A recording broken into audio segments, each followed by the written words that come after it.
Hey guys, what is up? My name is Zulgoron, and I am back with something a little different this time.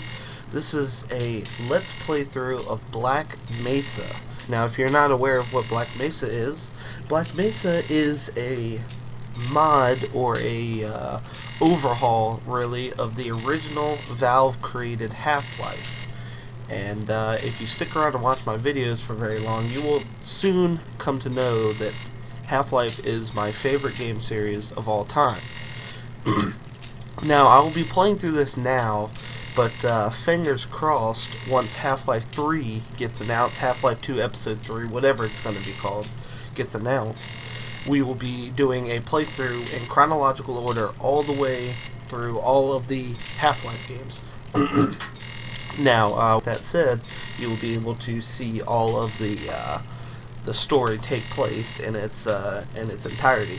Now, maybe later on we can do a side-by-side comparison, because having played Half-Life a bunch and having played through this once, I have seen quite a few differences in this to the original Valve-created Half-Life. So, with that said, guys, let's go ahead and get started, and let's do this thing.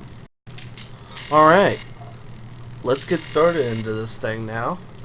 So we'll hit new game, and straight from chapter 1.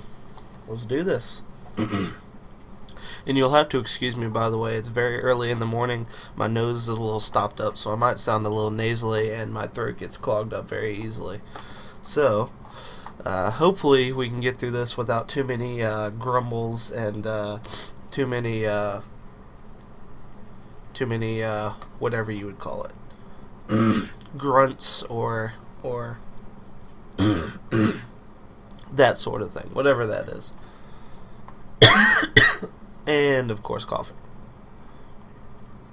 That's one thing I noticed about this mod, is the loading times take a bit longer than what they should, but now that the intro started up, I will shut up and let you see it.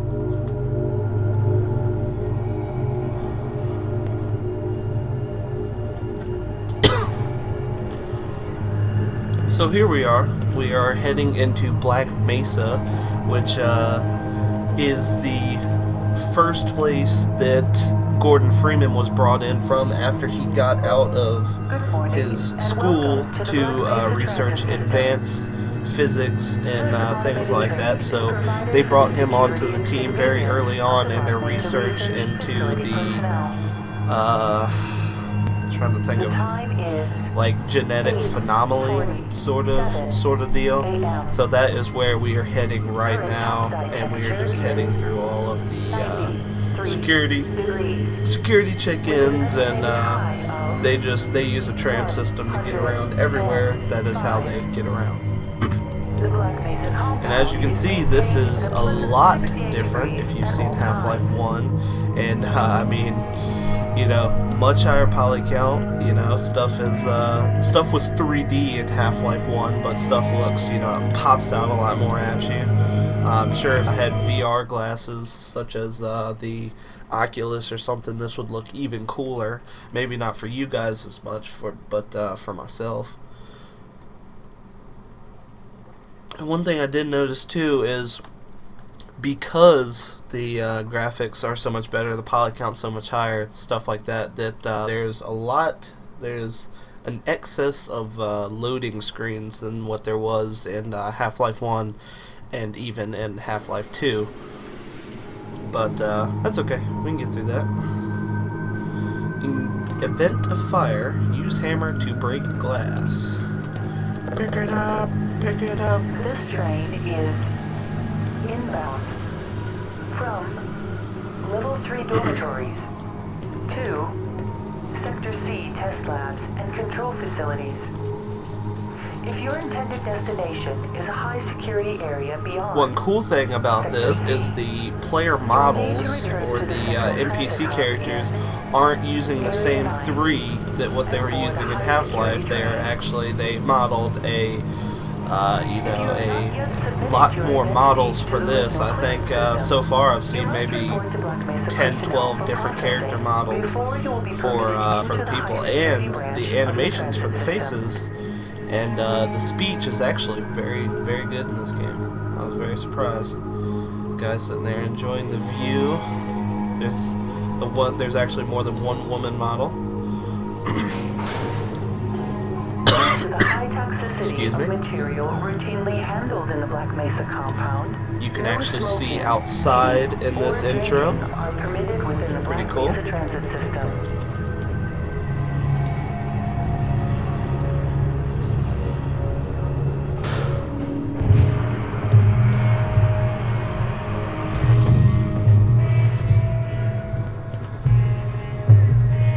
Looks pretty neat. Nice bull skull right there.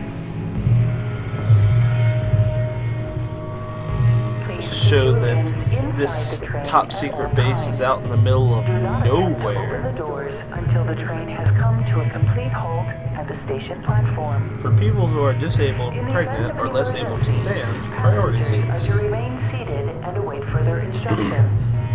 If it is necessary to exit Nice the train, helicopter. disabled personnel should be evacuated first. So it looks like we're like in the middle of freaking, I don't know, Texas or something. Out in the middle of like the freaking desert somewhere. Pretty cool.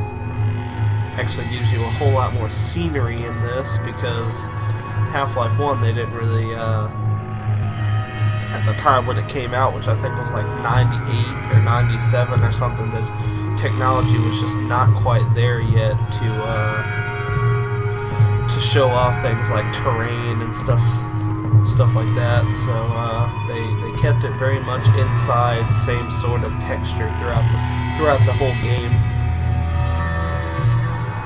I'm going to turn down the volume a little bit because I see some of the audio here is coming through my microphone, which I should have put on a headset for this, but oh well, we'll do it. We're doing it live.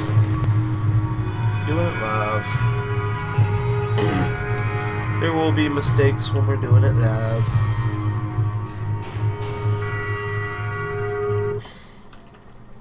Another load screen. Let's see, what's that now, like 3 or 4 load screens, and we haven't even gotten into a playable part yet.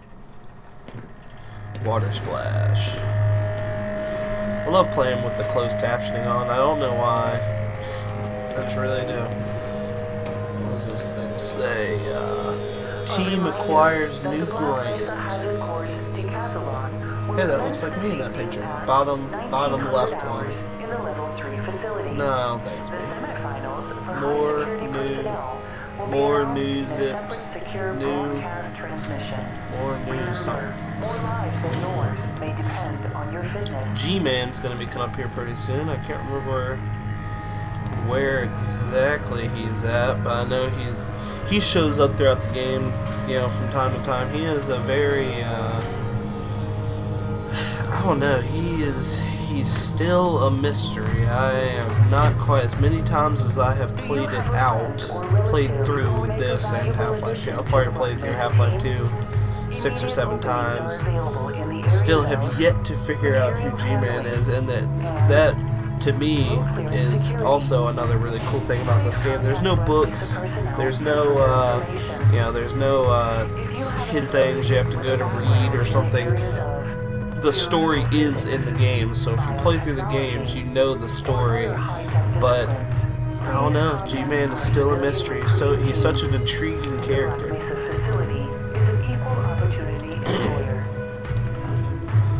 What is this?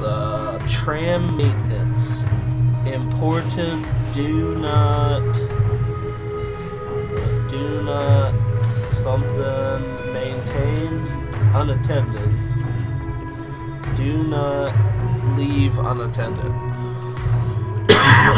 Well, it's left unattended right now. Alright, I know G-Man's coming up here pretty soon. I'm not sure where he's at.